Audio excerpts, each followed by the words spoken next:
Hello there, Kevin here with another episode of the Feel Good English podcast. Imagine this. You have an experiment and you have two dogs. So one of the dogs you put in an area, let's say it's a cage, and you give it a shock, which causes a little pain, but the dog has the ability to escape the cage. He can get out of the area, and if he gets out of the area, he gets out of the cage, he won't be shocked. So he does, and he relieves himself of getting shocked. And then you have another dog, and you put this dog in a different area, a different cage. However, this dog can't escape. You shock the dog, but unfortunately the dog can't get out. Now you change the situation. You take both dogs and you put them in a new area, separated, and you shock them. However, the difference is now both areas, both cages can be opened. The first dog, who was able to escape from the first situation, gets shocked and then escapes because he knows he can get out. The second dog, however, because in the first situation he wasn't able to escape the cage, he doesn't even try to get out of the next one. And he could if he wanted to, but he doesn't even try. This is called learned helplessness. In today's episode, I'm going to talk about a book called Learned Optimism by Martin Seligman. He is one of the founders of the positive psychology revolution, helping people become better through psychology as opposed to just fixing problems. This book is going to talk about the difference between optimistic people and pessimistic people, and also give you some ways that you can become more optimistic if that's something that you need to improve on. Learned Optimism, a great book. Before we get into the lesson, let me just remind you, if you want transcripts to these episodes, if you are learning English and you would like transcripts to help you improve even faster, go to my website, www.feelgoodenglish.com, and learn how to become a member.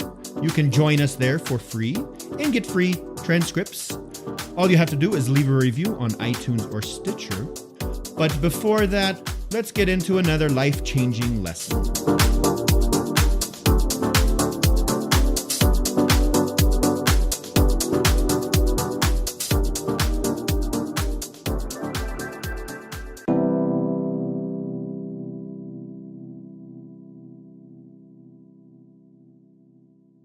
So, as I talked about in this dog experiment, what happened was they taught one dog that he could get out of the situation that was painful by putting in some effort to escape the cage.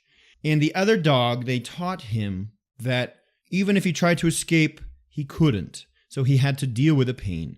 And then when they put them in a new situation where they both could escape if they wanted to, the dog that was taught that he can't get out didn't even try. The reason this experiment is important is because this also happens to us as humans, especially when we're children. When we're children, we learn how to deal with difficult or negative experiences. Most of this learning comes from our teachers or our parents. And a big point in this book, Learned Optimism, is about something called explanatory styles. And this is how we explain negative or difficult situations to ourselves. The way that we do this causes us to either become optimistic people or pessimistic people. And there's a lot of consequences that come with both, either positive consequences or negative consequences. As you can imagine, pessimistic people have to deal with a lot more negative consequences in life. So imagine this situation. You are at a company, you've been there for a few years, and your supervisor, he quits or he gets fired, but he leaves his position. And so your boss, the guy above your supervisor, is looking for somebody to be a new supervisor. And you're hoping that he chooses you. However, unfortunately, he doesn't choose you. He instead chooses another coworker who's been there less time than you, but she happens to be an attractive female. And so you get really disappointed. Now, I'm going to use this example of you not getting the supervisor position to explain this explanatory style theory.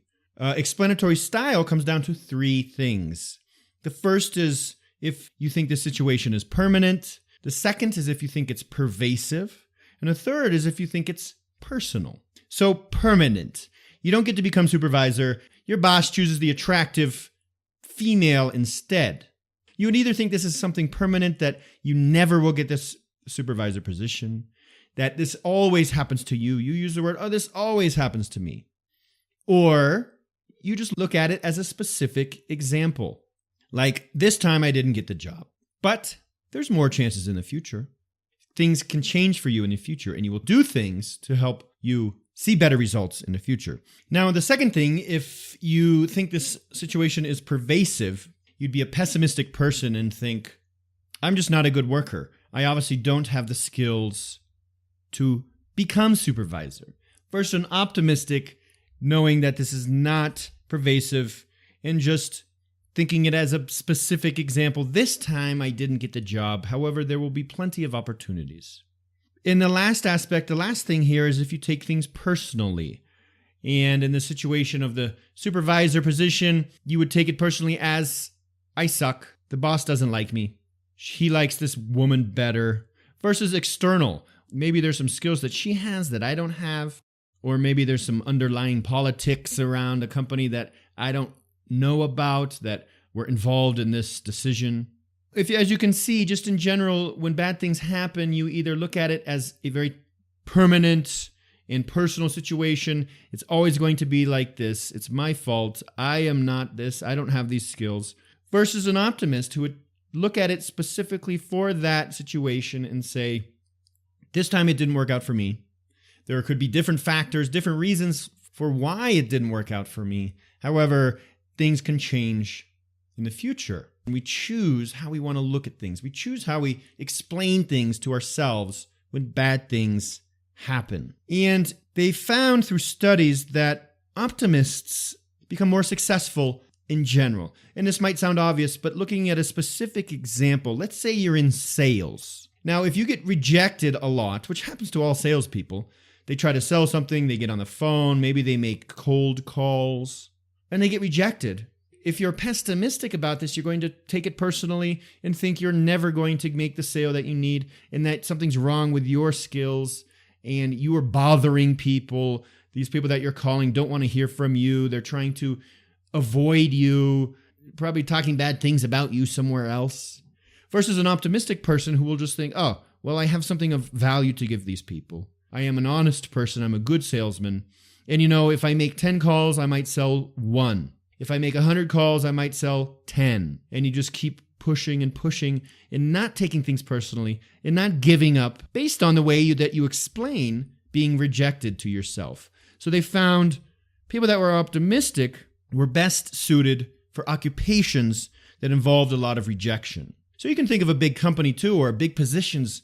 And maybe you've noticed people that get put into big positions are able to take rejection more, are not afraid to share their ideas, even if they are negated. And they're not worried about what people think about themselves so much. They're worried more about results and seeing results and getting their ideas shared and working as teams to get bigger and better results. Through the studies from the book, the author actually followed students in a university, and he followed ones that were pessimistic versus ones that were optimistic. And obviously, the optimistic ones performed better in school than the pessimistic ones. And this was more important than their actual aptitude tests, meaning the skills that they had, getting good grades and stuff like that. And now you might be thinking, well, great, this is easier said than done. It's not easy to always be optimistic about everything. Maybe you've tried to be optimistic, but things just don't go your way. Or maybe you just naturally find that you complain about things and things are difficult and you don't even notice yourself doing this. I, for one, personally, sometimes I find myself complaining about a situation or being negative about something, and then I have to stop and say, wait a minute, it's my responsibility to take control of the situation. It's my responsibility to change the situation. It's my choice to be here. Nobody's forcing me to do this. If you are being forced, nobody's forcing you to think negatively about the situation. You always have a choice to be pessimistic or optimistic, to be grateful or to complain.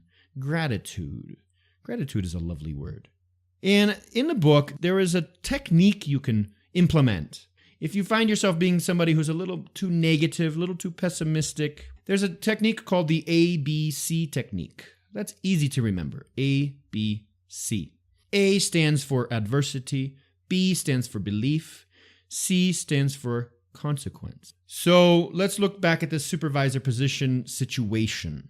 Think about how you are explaining the situation to yourself. So A, adversity. What happened? Well, you weren't chosen for the supervisor position. Belief. You have two options. You can say, I suck. I'm a bad employee. I smell bad. The boss doesn't like me. I'm boring. I'll get fired soon, probably. Or you could think, this specific time I wasn't chosen. There's probably a good reason why not. I bet my boss likes me. I have performed well here. There's proof of that. My results have been good. And then C stands for consequence. So if you thought in the first belief that it's your fault, that you're a bad employee, that you're not skilled, the consequence would be you would probably get scared that you're going to get fired. You might not do as good of work because you don't even think it's necessary anymore because you're not going to be there long anyway. You might get angry with the employee that was selected as supervisor. You might get angry with your boss. In general, you might start slacking off a little bit. Or if you had the optimistic beliefs saying it's specific to this time, in the future I'll have more opportunities, the consequences of that will be what? Well, you will work harder. You will maybe talk to your boss about it just to let him know how you're feeling. You'll keep putting in good work. You'll treat the new supervisor nicely, and then she'll ask you out on a date, and you'll start dating her, and then the long story short, you'll become supervisor with her, and then you'll buy the company. And no, sorry, that was a fantasy there. But as you can see, being optimistic can help you continue to be your best and to continue to see success and not to invent these stories in your brain, which can stop you unnecessarily from moving ahead. So in order to do this ABC technique, sometimes we don't even catch our thoughts. Sometimes we have to pay attention. And you can look at past experiences to see how you reacted in certain situations. It might be easier to look at the past and say, I did this, I did that. Maybe I should have acted differently. And also just pay attention when you're feeling negative, when you're feeling down, when you're feeling in a bad mood. Stop yourself and go through the ABC technique of what's the problem here? And I can take two beliefs in a situation. I can explain this as a very long-term, permanent, personal thing, or I can look at it as very specific, temporary, something that can change and that I can change, which will have positive consequences. So how about a little English example? Maybe you are thinking of an English experience that you had. You were in an English class and you didn't find yourself doing very well, and you thought English is not for me. Maybe you've been to several different schools and you thought, I never do well. I can't speak English well. Still, I've been studying for years and I'm still not great. Well, okay, so adversity. You're trying to speak English well, but you can't. And you can either believe that it's your problem and you aren't good at English and you're not good at learning languages, or you could put the blame on somebody else. My teachers suck. My school sucks. And the consequence of that would be you'll never speak English well. Or you could be optimistic and your belief could be, maybe I'm not learning the correct way. Maybe there's a better method out there. Maybe I need to find things that inspire me and that are better for my English learning than just sitting in this boring classroom. And the consequences of that is you will look for these situations and you will get inspired and you will keep practicing and training and listening to English, and eventually you will speak well. So a very clear example there of how this can work in action. Okay? So be optimistic. Smile. Catch your thoughts. Don't let your mind control your life. Don't let your negative thoughts control you. A big point in this book is you can learn how to explain any situation in an optimistic way. Maybe you were raised as a child to be pessimistic. Let's stop thinking this is forever and start becoming more optimistic. All right?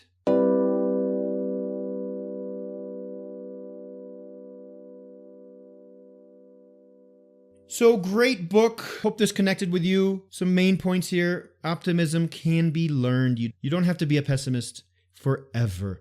Practice the ABC technique to help you become a more optimistic person. You might be thinking, what if I just think everything is fine and then I'll just become overly optimistic and will never see the reality of things? Well, balance is important, just like anything. You need to be balanced in life. So make sure you're not getting unrealistic here. We need to look at the reality of things and make sure that we're not always just thinking everything's great and running around in the streets with flowers doing circles, even when the building next to you is on fire. Maintain some balance in your life. Any questions for me, go to feelgoodenglish.com or send me a direct message, kevin@feelgoodenglish.com, or you can send me a voice message on my website as well. I am really happy you are here listening to this, and I truly hope it helps you become more confident in life, more optimistic in life, and more optimistic with your English. Until next time, keep smiling, keep learning, keep improving. And your super duper funny, smart joke of the day. What do you call a motorcycle that laughs a lot? You call it a Yamaha. Sorry about that, was a pretty bad one. Anyway, talk to you soon. Bye-bye.